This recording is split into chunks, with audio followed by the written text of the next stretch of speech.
Okay, we're going to demonstrate how to set up an audio workstation using Logic, the Doppler sample and the electride.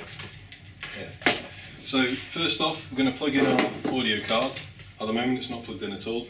It goes via USB cable. I've already plugged it in around the back of the machine, but very simply just plugs in. It should just power up instantly, and there we go.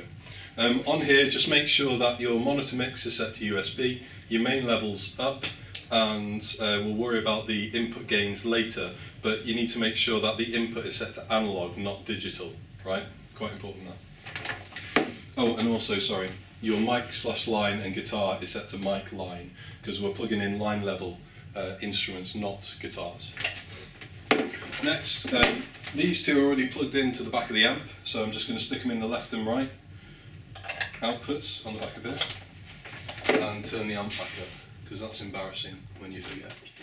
Now, you can see instantly Logic said it's detected a new audio device. We've already installed the drivers, so we don't need to worry about that. So let's set it up on Logic. If you get in so you can see the screen. So I'm going to hit Don't Use because I want to show you how to set it up properly. So we go Logic Pro, Preferences, Audio. Then in here, at the moment, it's set for the built-in output and the built-in microphone, which we don't want.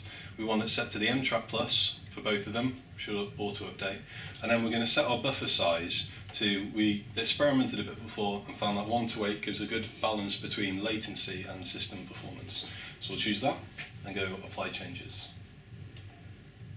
There we go. Now, what we need to do is set up MIDI channels on Logic to control the synth and the sampler, and audio channels on Logic to take the audio input from the synth and the sampler and then eventually out through the speakers. So we'll make our channels first. So I've already got one audio channel there, so I need another one. And then I need another four external MIDI channels. Because there's, inside the electride, there's actually two synthesizers and a drum machine that we're all going to control independently, although we'll only get one audio output from it, so that'll be all three of those mixed together and sent back. Down there, audio 1, make sure it's a mono channel, so that's just a circle, not two circles. We make sure the inputs, I'm looking now, oh sorry, yeah. That's weird. I'm just going to delete both those audio channels and make them again, because something went a little wrong with one of them.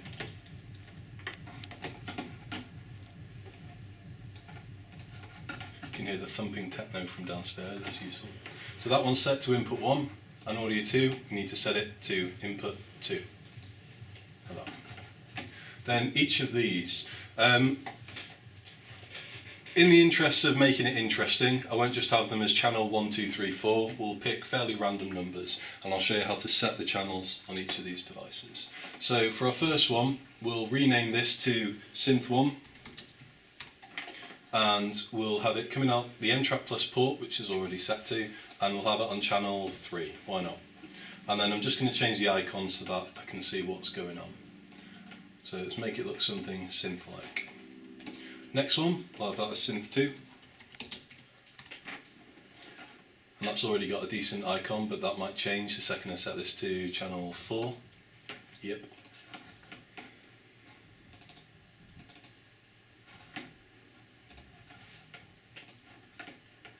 And then this one we want as the drum machine. Traditionally the drums tend to be on MIDI channel 10, so I'm going to break convention completely just for the interest of this and set it to MIDI channel 9. And again, I'll change the icon. Something a bit more fitting. Oh, and change the name of the channel as well.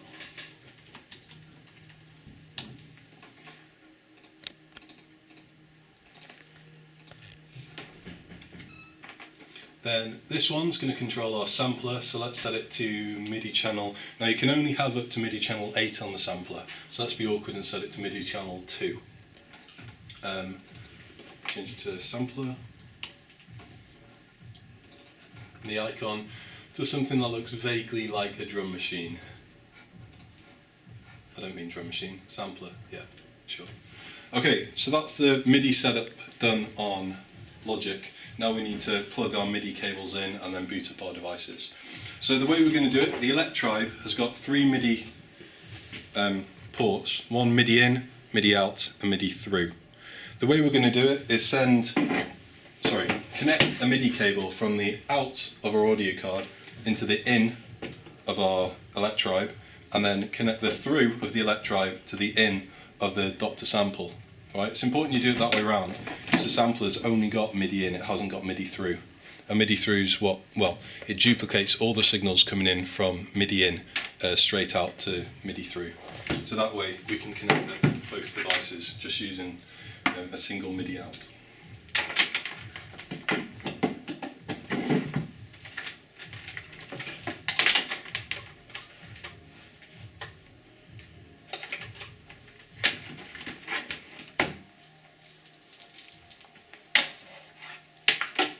Then the MIDI through. Get into the input. Just at this point, it's really important to make sure you don't leave cables dangling like that, because all it'll take is someone to get the foot caught in it, and then everything goes flying. So just for health and safety, the cables go at the back. We then want the audio. Nearly forgot. So we take a couple of audio cables. These are just standard TS cables or guitar jacks. We take the left output of the Electribe. You can see it's marked L/mono. So if you only want one channel, use the left, not the right. And that's going into input 1 on our M audio. And again, make sure the cable's out of the way. Then same deal on the Dr. sample. Careful here, I nearly plugged it into the microphone input. The headphone output, it's actually a stereo output, but we can get away with just a mono cable. And again, input 2, and make sure the cable's out of the way. Then, now, when you plug in the Dr. sample, that's when you have to set what MIDI channel it's actually on. So if we look on this, I've set it to channel 2 is what we're expecting. So what you do, you hold down the big 2 button while you plug it in and switch it on. And it should respond then on MIDI channel 2. We'll test that in a minute. Then for the Electribe,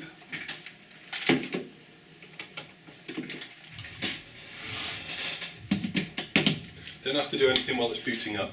And you'll see it's got a little kind of boot up time. This is sort of a progress loading bar while it's booting.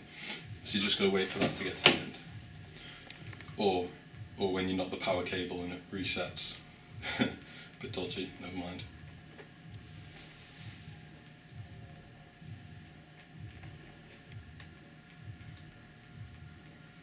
Right.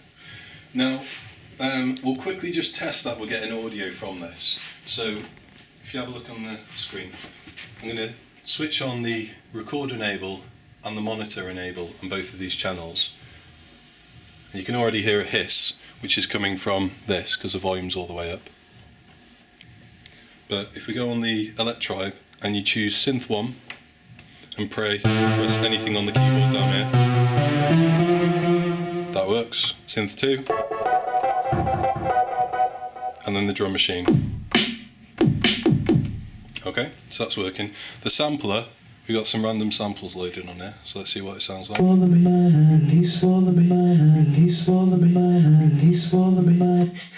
Well, that works. Wasn't expecting that. Okay, good. So that's both of our audio channels. We know that's working. We've tested it. It's fine. Now we need to test the MIDI. Now we need to set up the MIDI. So if you get a close-up of this here. Now the way you set the MIDI on the Electribe is we've got this grid here. And we can see it's actually been circled around a little bit, but MIDI ch stands for MIDI channel. So we go global, and that lights up that, so we're now in that column, and then we use the plus and minus arrows to go down to there. You can see it's selected. So then what we do, we choose Synth 1, which we know is 1, and then because we're on MIDI channel, when we turn the jog wheel, it changes the channel. So I'm expecting Synth 1 on channel 3, like that. Synth 2 is on channel 4, and then the drums, at the moment it's on channel 10, I think we set it to channel 9. Yep, so to channel 9. Now that's all the MIDI setup done. Now what should happen now is when I play on the keyboard, it sends a MIDI signal to the computer into Logic.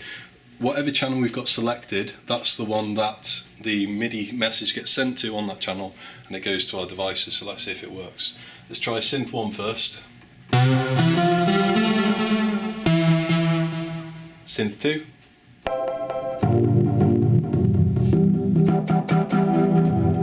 The drum machine, might have to hunt around a little bit for where the drums are on this, because if you play up here, look, you'll get nothing, and then suddenly and nothing else around it. There we are.